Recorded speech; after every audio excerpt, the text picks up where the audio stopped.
and Kenyan tea maintains top position in the market.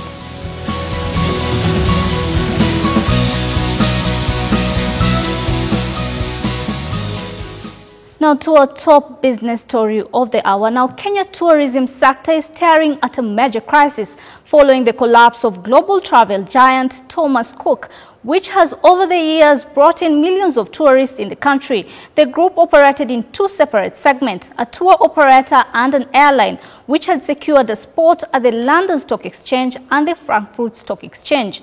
Now, the collapse is said to have left over 150,000 holidaymakers stranded in hotels across the globe. Among them is Kenya's Diani Hotel. Linda Kosgei tells us more.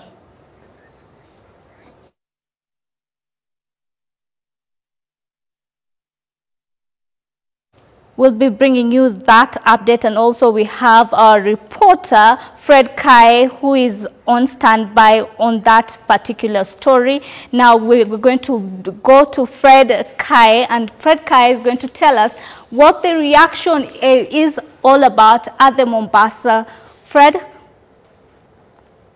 Wageni Thomas Cook ambalo sasa kwa sasa basi limeweza kuacha wageni wengi wakiwa wako stranded katika nchi tofauti tofauti, ikiwemo basi nchi hii yetu ya Kenya. Na katika hoteli hii basi kunao wageni kati ya 20 na 50 basi wameweza kuathirika tu na masuala haya ya kuanguka kwa kampuni hii ya Thomas Cook. Na hivi basi moja kwa moja tunaweza kujiunga na Wafula Waswa ambaye ataweza kutueleza tu kinagaubaga tu ni wageni wangapi wameweza kuathirika na ni vipi je wataweza kujizatiti kuhakikisha kwamba basi wageni hawa wataweza kulipia gharama zao na vile vile kuweza kuwalinda vilivyo basi kuweza kuwa discriminate kama pale tulipoweza kuambiwa pale jana tu na baadhi tu ya washikadau mbalimbali katika sekta hii ya hoteli. Na tunajiunga moja kwa moja na Waswa, pengine tuweze tu kutuambia tu kwa sasa pengine kuanguka kwa kampuni hii imeweza kuathiri vipi kama hoteli?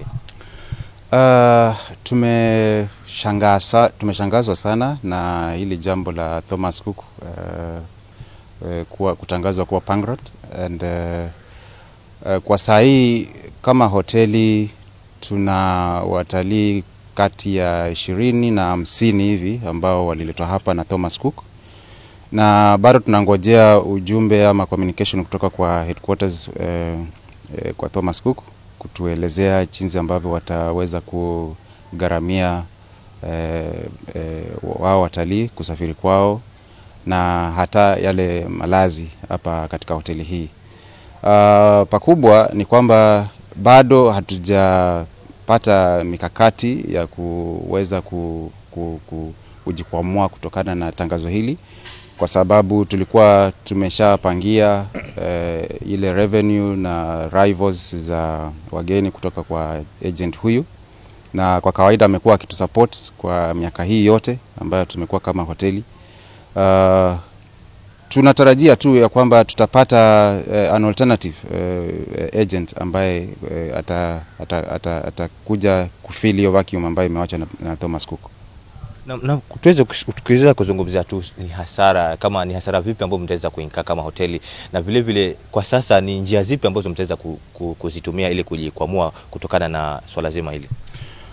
Hasara kwa saa hii siwezi nikakadiria, kwa sababu kulingana na arrivals zetu kidogo tulikuwa tunatazamia miezi ambayo imebaki kwa mwaka huu tuwe na wageni karibu 100, alafu the first quarter ya mwaka ujao January, February mpaka March tulikuwa tunatazamia wageni 25 hivi waje.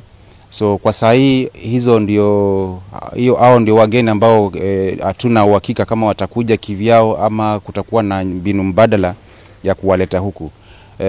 Hatutarajii waje. Sasa itabidi tutafute mbinu mbadala, tutafute agent mwingine ndio tuweze to fill the gap ya wale wageni ambao tulikuwa tunatazamia. Already tulikuwa tumeweka kwa budget yetu ya revenue, kwa budget yetu ya arrivals, na ni pigo kubwa, lakini tunatazamia kama kampuni kukaa chini kama management tuamue ni mkondo upi tutachukua. Na kwa sasa kwa Kenya haswa kuhusu collapse kwa Thomas Cook, kuna sheria nini haswa kama kwa taifa? Kuna mambo kadha wa kadha. Kuna kupoteza kazi kwa wale ambao walikuwa wanafanya directly na Thomas Cook. Hiyo ni jambo la kawaida. Kwetu kama hoteli na other third parties ambao walikuwa wanategemea Thomas Cook, kuna loss of revenue. Na kama kuna loss of revenue, kuna loss of taxes. Kama kuna loss of taxes, kuna mambo mengi ambayo yanakuja. So kidogo ita reduce arrivals za international tourists wenye walikuwa wanakuja, wenye walikuwa wanategemea haswa packages za Thomas Cook. Na hivyo kama taifa, kama Ministry ya Tourism, wanatakiwa wakimbie mbio tuweze kupata an alternative way ya kuleta watalii kutoka hizi nchi ambazo zimekuwa the target markets zilikuwa zitakuwa served na Thomas Cook, tuwalete tena. Shukrani sana kwa muda wako. Na tumeweza kusikia kutoka kwa kiongozi huyu wa hoteli hii ya Travelers Base Hotel, na ameweza kutuambia tufika kwamba kwa sasa basi wataweza tu kungangana iwapo basi wana kama wataweza kupata tu alternative, kwa kwamba wataweza kuziba hili pengo ambalo kwa sasa limeweza kuachiliwa kwa hoteli hii. Na si hayo tu basi, kwa sasa wako katika njia panda, wasijue ni nani ataweza kulipa madeni haya ya watalii hao ambao wako hapa kwa hoteli hii, na wasiweze kujua ni vipi basi tu wataweza kujikwamua kutokana na hilo. Na pale jana tuliweza kuambiwa kwamba kwa sheria zile za Waingereza basi ni kwamba wataweza tu kuona ni wapo basi kampuni za kule kwao zitaweza kufidiwa, ni posa waweze kuangalia ni kampuni zipi za nje nazo zitaweza kufidiwa kutokana na hasara hii ambayo wamepata. Na ni hayo tu ambayo tuko nayo kutokana na masuala haya ya utalii katika kaunti ya Mombasa, na tumeweza kuona kwamba watalii wengi ama wahusika wengi katika masuala haya ya hoteli basi wako na ati kwa swala zima hili. Kutoka hapa kaunti ya Mombasa na kuregesha kwako studio. Much Kai. Now, in relation to this particular story, Linda Kosgei has prepared a package on this. Let's listen in. The 178-year-old travel company is said to have failed to secure a rescue deal with its lenders, shareholders and the United Kingdom government, sending mixed signals to its customers across the globe, among them Kenyan tourism players, who report that some passengers are stranded in coastal hotels, but hoteliers shied away from commenting on the matter, saying that they are waiting for communication from the British government. We don't think it is okay to go into panic mode now. We are actually just at the set of the high season. This is a company that at any one time can easily handle 300,000 travelers globally. That's a very large number. At the moment that they've gone down, you realize that UK alone is going to handle close to 150,000 travelers from UK alone to find their way back home. Kenya Tourism Federation KTF Chairman Mohammed Harsi said the collapse of the travel agency is a big blow to beach and safari tourism, as UK commands about 20% of the coast market. The tourism operator raised fears that some of the hospitality establishment may bear the brunt of nucleated debts that not only from the Thomas Cook company, but also from companies which were contracted to transact businesses on behalf of the UK firm. Many hotels are going to be hurt because we don't know how the old debts are going to be paid. We have debts that go 60 days, 90 days, some even 120 days. That now that the company has gone under receivership, we have no guarantee that they will be paid. Travel firm went under debt after the UK government refused a bailout. It is estimated that Thomas Cook had employed about 22,000 people globally, which means that their jobs are at risk. UK Civil Aviation Authority CAA is reported to be coordinating repatriation of some 155,000 British tourists back home. According to 2017-2018 statistics, UK was the fourth leading source of foreign tourists to Kenya when earnings jumped 37% to 157 billion shillings, the biggest increase in more than a decade. Linda Kosgei, K24 Business. This is surely a big blow to the tourism industry and specifically also to the local tourism. But for now, let's take a look at the economic review of this month and take a look at how the economy is performing. And we begin with food inflation that has declined to 6.7%. Now from 5%. Food inflation declined to 6.7% in August from 7.9% in July, following improved weather conditions. Now, this is the particular results that are coming in, especially when it comes to food inflation. Now, let's look at another part of the economy that is affected. We are looking at the private sector. Now, private sector is at credit grew by 6.3. Now, private sector credit grew by 6.3% in 12 months to August compared to 6.1% in July, supported by ongoing reforms in the banking sector to strengthen the credit information sharing mechanism and promote transparency in pricing. Now, that is the private sector credit, and we move on to average commercial banks liquidity. Now, average commercial banks liquidity stands at 50.8%. Now, the adequacy ratio stood at 50.8% and 18.3% respectively in August. Now, our last slide is on gross non-performing loans. That is at 12.6% in August, down from 12.7% in July. Now, that is the gross non-performing loans. Now, joining us to discuss the economy is Johnson Derry, who is a financial analyst and at ABC Capital. Good afternoon. Good afternoon. And thank you very much for joining us this afternoon. It's a pleasure. Now, we begin with the CBR rate that Right. has constantly stayed at 9%. 9%. Impact to the economy? We don't expect to see much changes naturally because there was no change at all, and that's the reason for that was obviously the issues that the governor stated, and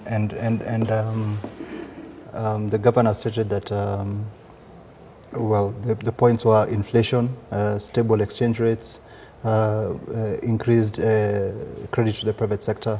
So all that, I mean, I think they chose steady as it goes, you know, as a underlying theme for their CBR rate issue. All right, 13%, but still we have the private sector not being able to access credit. Going forward, do you think we'll relax the rules and private sector will be able to access credit? Well, the government did put a proposal to Parliament, and this is really in Parliament's jurisdiction, so to speak. So we can only hope the MPs will see it the way we see it. Okay, and we've seen economic crunch, even with the numbers that I've been able to look at coming from the CBK website, and we're saying the performance of the economy overall is not doing as well.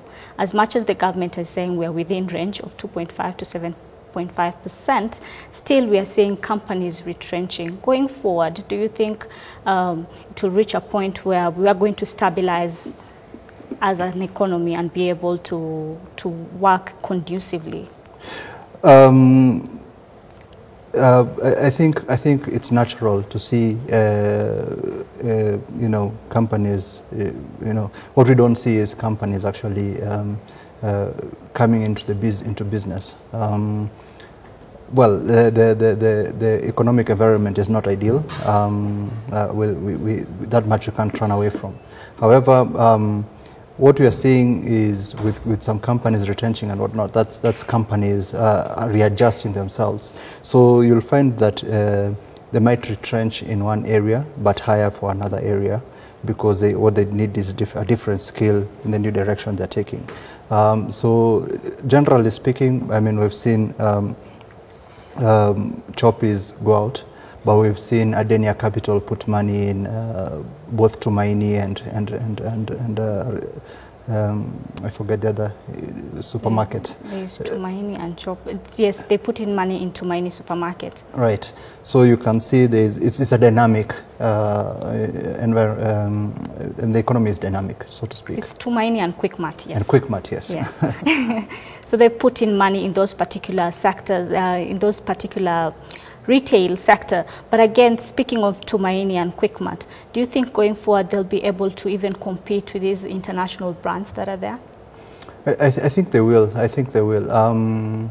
The idea is, do they have the necessary skills that they require? Because obviously they have the money, and just need to be able to develop a strong relationship with existing suppliers. So with the new suppliers coming in, yes, we lost a bit on Choppies, but ShopRite is here now. But there's Ibrahim also. We lost that as well. Right, but I'm not sure how many stores Ibrahim have. Quickmart and Tumaini are actually pretty big. I think combined there must be more than 20 stores, and that's for suppliers to those two. I think they now have a much bigger market. So it's a dynamic market. That's why we rely on Kenya National Bureau of Statistics for the stats. All right, and now let's cross over to the BAUs. The BAUs, we're seeing foreign investors leaving the BAUs, and also local investors are leaving the BAUs. Are we going to see more of that? We hope not. And obviously, for those who are happy to take the risk, incidentally, the stock market is one place where fewer people buy when prices come down. It's a quirk in psychology. We don't understand that, but the prices, if you look at them, they're brilliant. If you look at dividend yields, I think Barclays is doing better than the Treasury bill. It's not often you see that. You'll see other companies with very high dividend yields, very high earning yields, or very low price to earnings ratios. Those are fantastic valuations. If you wanted to, if you had the motto of buy low and sell high, this is low. So is this the time for someone to invest at the BAUs? Exactly, absolutely. Despite the fact that we are seeing foreign investors leaving? You want to be buying when they're selling, so that when they're buying, you're selling to them at a much higher profit, because naturally they're tolerant to much higher valuations. That's why when the foreigners leave, valuations fall, because Kenyans prefer much lower valuations. So if you're going to buy now, obviously they'll come back naturally. If you look at Western Europe, if you look at Europe, if you look at North America, interest rates are going to negative. So how much can they really invest in the economy? So at one point or the other, they'll bring it back here. All right, thank you very much, Johnson Derry. He's been able to review the economy from the BAUs to the retail sector. Now, moving on, the government is targeting to streamline the maritime sector. Now, the Kenya Ports Authority says by the end of the year, the country will have 6 ports to service cargo, with President Uhuru Kenyatta expected to launch Port of Lamu and Kisumu in the next few weeks. Mercy Milanoe got an opportunity to speak to the Kenya Ports Authority Managing Director, Daniel Manduku, on progress of the expansion of the ports. We are at the port of Mombasa, the second terminal, where we're here to see the progress being made as far as the efficiency of the port is concerned, keeping in mind that ports play a key role as far as trade, not only in Kenya, but also for the rest of East Africa is concerned. Now, to give us more details as far as the performance of the port and also the capacity that it can handle, and the upcoming projects that are in place, including even the internal ports, that is Naivasha and Kisumu. I'm now joined by Daniel Manduku, who is the Managing Director of Kenya Ports Authority, to tell us more. Thank you so much for joining us. Thank you. Let's take a look about the Port of Mombasa. Compare the capacity like 5 years ago and now. Today, the Port of Mombasa can handle up to 2 million TEUs in terms of installed capacity. TEUs simply means 20-foot equivalent units, that is in terms of container traffic. Where we are today is a container terminal number 2, which has got a capacity of 550,000 TEUs, and we are expanding to phase 2, which will have an additional capacity of 450,000 TEUs. So this part will have a capacity of 1 million TEUs. The old port, the old side, that is terminal number 1, has an additional capacity of 1 million TEUs. So total, give and take, we are at 2 million TEUs. The forecast for demand in the next 10 years is much higher than that. And so that's why we are doing rapid expansion. The port is experiencing the largest expansion program today. And also, we have got the most modern equipment. You can see the ship-to-shore gantry cranes, the rubber-tired cranes, the rail mountain cranes. They're the most modern equipment that we have. In terms of ship turnaround time, this vessel, as big as it is, will leave here within 48 hours because in the port, we've got what we call the fixed berth window. So you come in at a particular time and you must leave within 48 hours. A year ago, we were 23 days average dwell time. We don't have any ship waiters. And so, the last 1 year, the Port of Mombasa has not suffered from what we call a vessel delay surcharge, VDS, which is a punitive charge that ports are levied when they are not able to allow ships to come alongside. How much are you being charged for if the ship waits? It's quite punitive. I think it's $20,000 a day or something. So if it waits for 2 days, you can see the numbers. And the Port of Mombasa was actually paying that 10 years ago, 5 years ago. But today, in the last 1 year, there has not been a single vessel delay surcharge. Speaking of rail, there's a lot of debate as far as the notice that was given, to transport all containers via SGR. And right now we have a lot of negotiations going on. And from what the stakeholders were saying from transport and the rest is that we have a WTO assignment that we need to find the most effective way, but not to be confined to SGR. Probably maybe for business people, what's the difference in terms of efficiency when you transport your containers directly by SGR and by using road? I think we have to look at this debate holistically. I'm telling you that within 8 hours, your cargo is in Nairobi. We are taking 5 million tons per year by SGR. The standard gauge railway is having 5 million tons a year. The port is receiving 32 million tons every year. We've got bulk cargo. Save for fuel, which is about 8 million tons, we've got 20 million tons that go by road, both to transit markets, Mombasa markets, and even Nairobi markets. And so, I think the question is, there's a cake for everyone. But don't forget, there's also the last mile.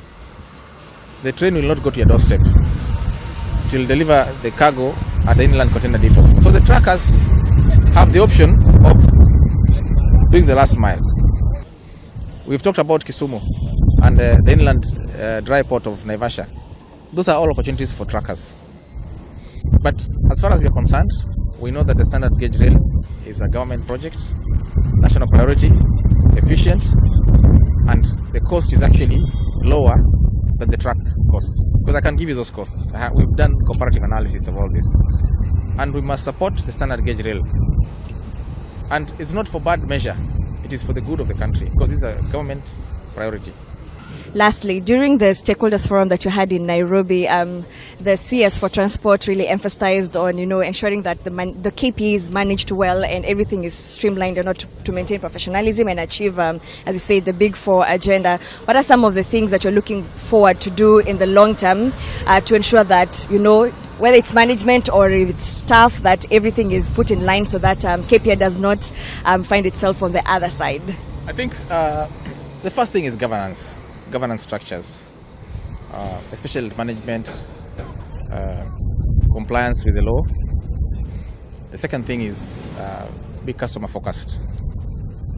That we are doing all this because we have customers, and the biggest customer to us is the public, and that we are responsive.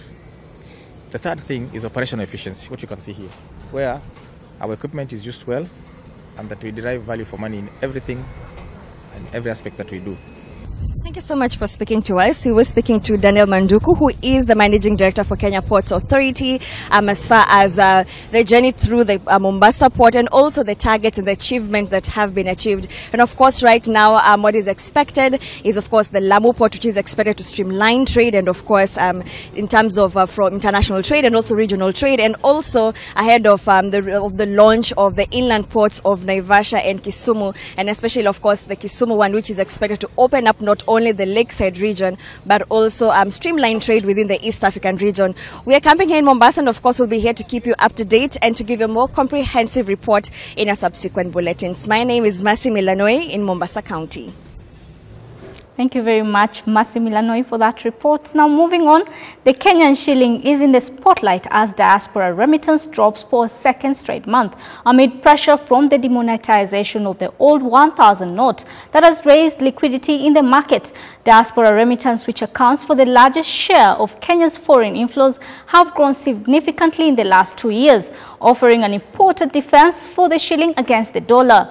Now they have however been on a slide in July and August following the expiry of the tax amnesty offered by the Treasury to Kenyans holding wealth abroad to repatriate it home in June.